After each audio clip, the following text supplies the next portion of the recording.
She's the CEO of an incredible company called CIRT, spelled C-I-R-T.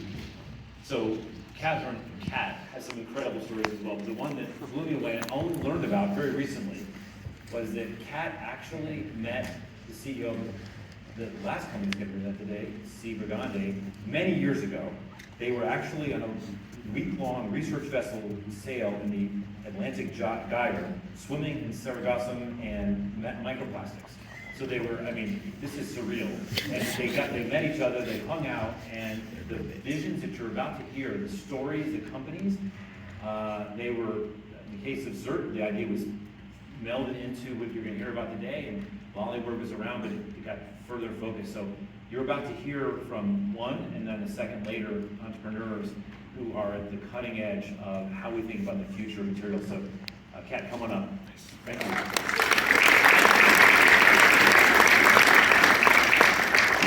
Thank you, Bill. Yeah. C and I were at an Ocean Plastics Leadership Summit. So imagine engage on a boat for a week. So brought together leaders across the globe to talk about solutions. And so at that time, I had a vision for CIRT, and I was currently working with Dr. Jenna Jambeck, who's actually my co-founder, and we were trying to figure out how to unlock packaging's potential, to make it an asset. So beyond just plastic, but for other materials. And so we had extensive background and knowledge. I love that we were talking about knowledge earlier, in the circular materials space. So we took our understanding of circular materials and marine debris, and we actually bridged it into this knowledge company that we've created called CIRT. And actually, Jenna is in Paris right now, negotiating the Global Plastics Treaty. And in a couple weeks, we'll be with the DOE and Amazon Foundation discussing that topic as well. So CIRT is on a mission, and we're really focused on fostering connection and building tools that help our world run more sustainably. So this is a picture of me, and that is a picture of an unsanitary landfill. So this was what was most rewarding about my work, and it still is that I got to go work with informal waste sector workers on beaches, in unsanitary landfills, dump sites across the world.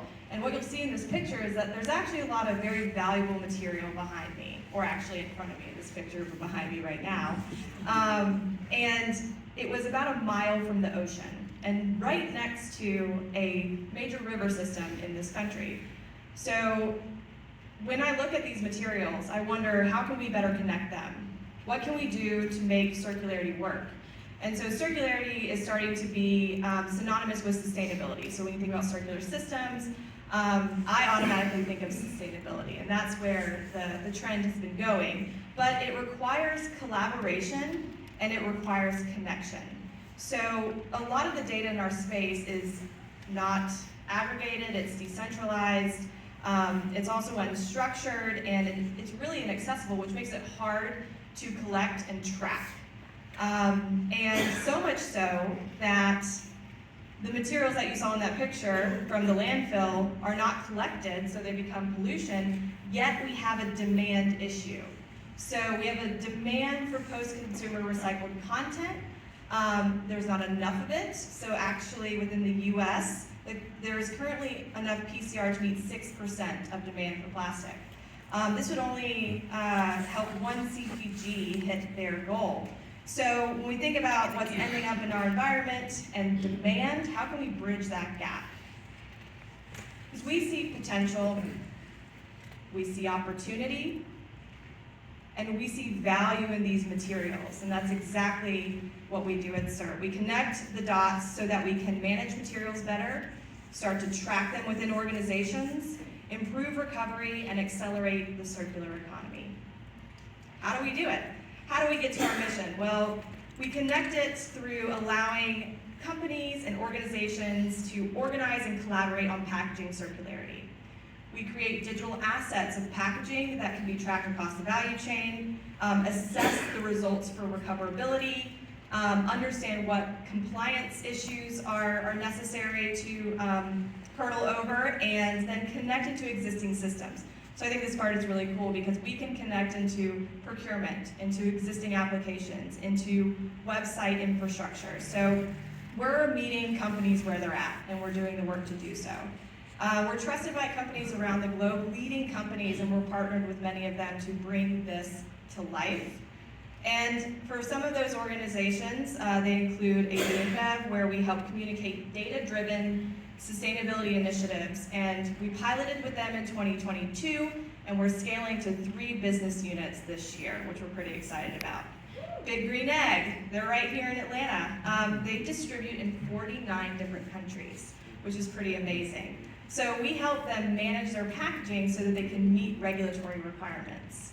And the University of Georgia, my alma mater, I know we're a tech, don't move me off the stage just yet, to help source responsibly and increase diversion of materials. And Delta. Delta's been a huge success story for us, and we've loved working with them so far. I want to shout out a couple people, Allison Osman's vision and leadership on this, and then her team, Mike Crowley and Sandra Quinlan, to help bring us to the end of our pilot. So we found some pretty awesome things while working with Delta. So for one location, CERT identified that there could be $715,000 in bottom line savings by mapping materials to their correct end of life and then reaping the benefits from rebates and other types of buyback programs. This is unlocking 6.5 million across other locations, 500 million pounds of CO2 reduced, and unlocking the potential to reduce materials to landfill by 27 million pounds. That's amazing. So, thank you. We're excited to be working with Sterling and Jack to scale this in other parts of Delta. Renata and Gary from Chick-fil-A to work with their teams for sustainable packaging needs, and Georgia Pacific, Mike and Jim, to identify markets and business units within Georgia Pacific that could use our technology. We have momentum with other people on this screen. Many of you are in the room right now, but if you don't see your logo up there, I would love to talk to you and help us get to a circular future and talk some trash with me later. Thank you.